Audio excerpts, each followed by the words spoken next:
সত্যি সত্যি ইসরায়েলের জন্য জাহান্নামের দরজা খুলে দিল ইরান। শহীদদের রক্তের বদলা নিতে ইসরায়েলের মাটিতে রীতিমতো তাণ্ডব চালাচ্ছে ইরানি বাহিনী। পুরো বিশ্ব সরাসরি দেখছে দখলদার ইসরায়েল ধ্বংস হওয়ার ছবি। শনিবার রাতে ঘোষণা দিয়ে ইসরায়েলে নতুন আক্রমণ শুরু করে ইরান। হামলার রাতে ইসরায়েলের আকাশে রীতিমতো মিসাইলের বৃষ্টি নামায় ইরানি বাহিনী।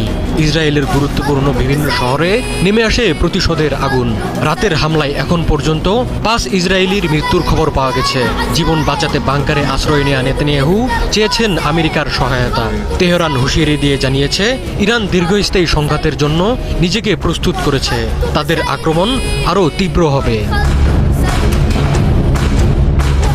শুক্রবার ভোরে ইরানে হামলা চালিয়ে আয়াতুল্লাহ খামেনির হৃদয়ে হাত দেয় বেনিয়ামিন নেতানিয়াহু।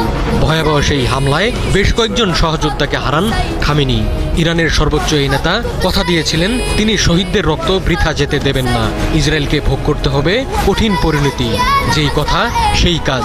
শুক্রবারের পর শনিবারও ইসরায়েলে ভয়াবহ রাত নামায় ইরানি বাহিনী।